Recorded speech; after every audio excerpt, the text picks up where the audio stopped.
Mortal Kombat 1 has finally arrived on the Nintendo Switch. While it's also available on the PS5, Xbox Series X and S, and the PC, I wanted to take a look specifically at the Switch version as there wasn't any gameplay footage available before launch.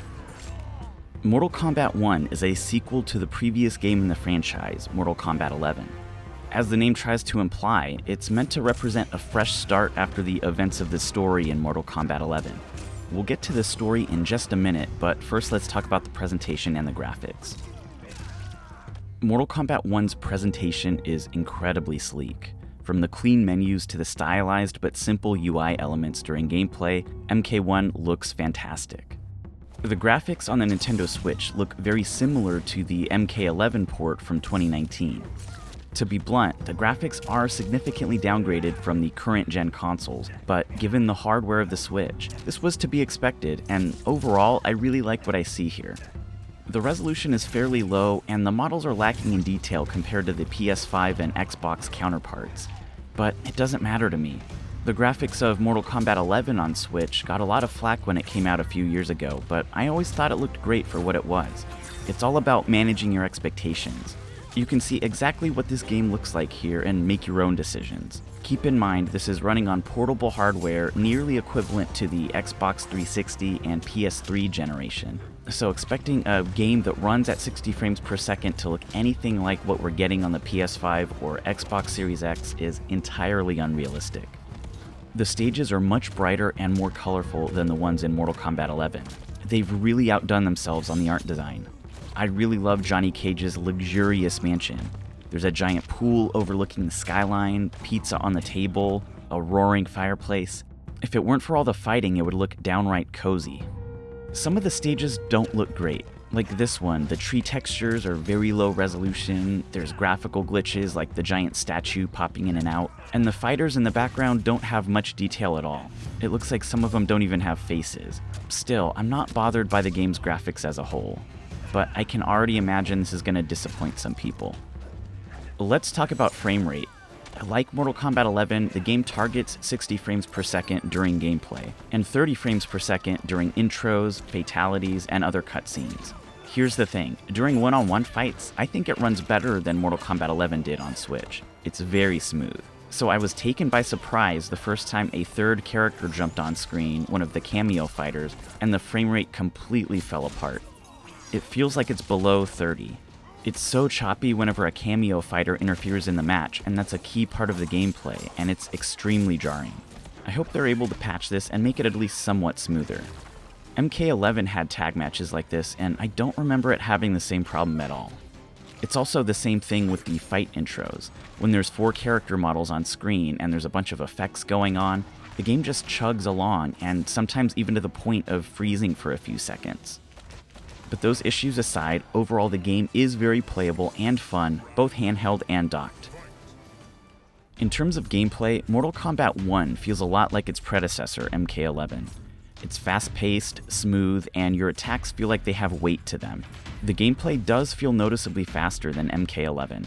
One of the most notable changes is the cameo system, where you choose a second cameo fighter that can be called out to help you in your battle.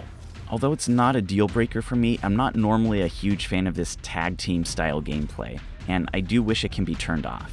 As of right now, it can't. I usually prefer classic one-on-one fights with minimal distractions, although I did start to get used to this. It's worth mentioning that the cameo fighter roster is separate from the main roster, so you can't take any random cameo fighter and play as them in your matches, which is a shame because there's some really cool cameo fighters that you can't play as. It's also worth noting that you can't take anybody on the roster and feed them pasta and lobster. It's really a shame. While we're talking about the matches, some of the fatalities in this game are just a little bit too visceral for me. It feels like every year they're constantly trying to outdo themselves whenever they release a new Mortal Kombat game, and I really don't think it's all that necessary. Don't hate me for saying this, but I really feel like there should be an option to tone down the gore. The controls on the Nintendo Switch are responsive, whether you're using Joy-Cons or a Pro Controller. Most of my time was with the Pro Controller and it controlled very well. Mortal Kombat 1 introduces a really cool loading sequence before matches that works really seamlessly on other consoles. When you choose your characters, the models load in, and then you get this close-up of them getting ready to fight. As you choose the level, the background changes and it looks really great. The level loads and then it zooms out and you're in the match. It's all very seamless. However, on Switch, the load times are so long that it makes this whole thing look really awkward. Sometimes you're going to see yourself looking at these characters staring at each other intensely for like 30 seconds. This hidden loading screen doesn't really work. Even a message that says loading would make it feel a little bit better. Let me tell you all a secret. I've never really enjoyed playing fighting games online. Fighting games have such strong, dedicated communities, and whenever I hop online, I get destroyed almost instantly. One thing I want to mention is that the Switch version does not have crossplay, which is disappointing. It's really too bad that you won't be able to play with your friends on the other consoles. Another thing to note, if you are a fan of the local wireless feature in Mortal Kombat 11 that let you link two Switches together, unfortunately that feature is gone in Mortal Kombat 1. However, you can of course play against someone else on the same console, and that's where this game really shines. There's nothing like bringing your Switch to a party, sliding off the Joy-Cons, and settling things in person. That's where some of my favorite memories of Mortal Kombat 11 came from, and it made me so glad I bought the Switch version instead of something else. It didn't matter to me that the graphics weren't as good. It made situations possible that wouldn't have happened unless I carried a whole Xbox and a TV in my backpack. Now, let's talk about the game's story, which I found extremely compelling. It starts off in an alternate universe from what we're used to in other Mortal Kombat games, so forget everything you know. I was free to craft a new era. After Liu Kang resets the timeline in Mortal Kombat 11, we're reintroduced to many familiar faces, living brand new lives in a world where the Mortal Kombat tournament hadn't yet destroyed everyone. It's an opportunity to reboot things while still respecting the story that came before it. That's all I'm going to say without spoiling anything. Like MK11, the transitions between cutscenes and gameplay are fairly smooth. Not as seamless as they are on other consoles, mainly because the gap between the pre-rendered cutscene graphics and the Switch graphics is huge. There's also a lot of stuttering during the pre-rendered cutscenes, especially right before a match gets loaded. It's a little disruptive, and sometimes if the cutscenes are too short to hide the loading times, then you get straight up loading screens that really break up the action. Then go, before I put you down like the rest of your Lin Kuei. You haven't. Prayer against the Lin Kuei's Grand Master. Fight! But despite this, the story is so good that it's still worth playing.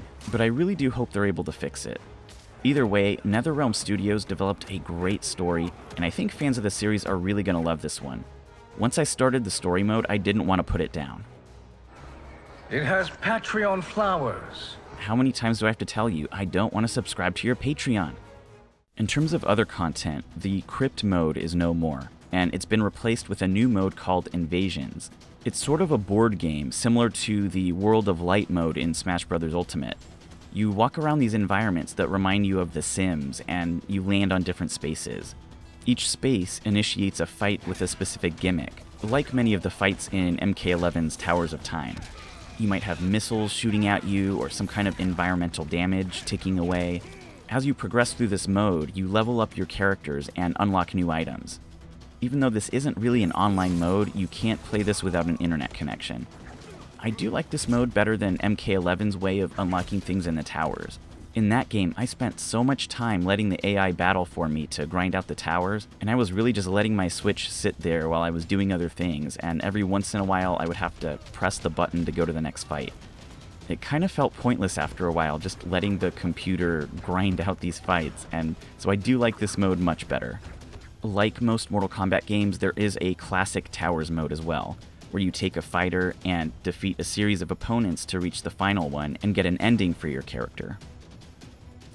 Despite really loving the content, I don't love the pricing of this game, especially on the Switch. At a next-gen price of $70 in the US for the Standard Edition, and a whopping $110 for the Premium Edition, it feels a little pricey. The Premium Edition includes the first Combat Pack of DLC characters, 1 week early access to DLC characters, and 1,250 Dragon Crystals, which is the in-game currency. The Combat Pack has been announced to include 6 characters: Takeda, Quan Chi, and Ermac from the Mortal Kombat series, Peacemaker from DC Comics, Omni-Man from Invincible, and Homelander from The Boys. Personally, none of these characters really appeal to me, and I hope some of the future DLC characters resonate with me a little bit more. I'm curious to hear if anyone agrees with me on that. The previous game, Mortal Kombat 11, gave us awesome characters like Terminator, the Joker, Rambo, and RoboCop, so I feel a little bit disappointed. But I know some people are really gonna love these, so to each their own.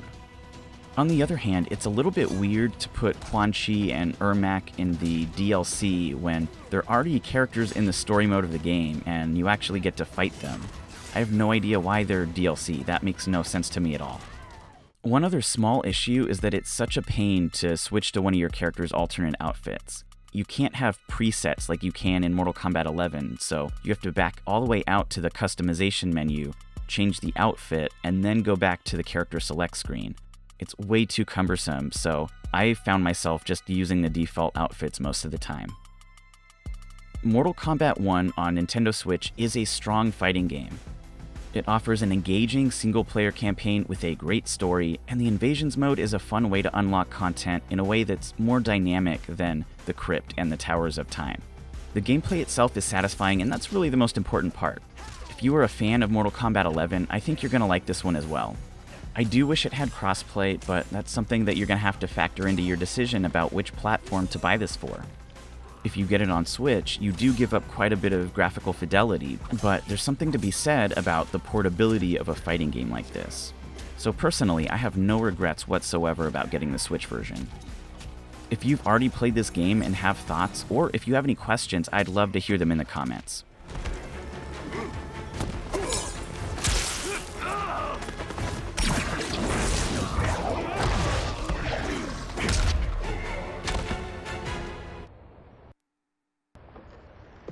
You are not so fearsome.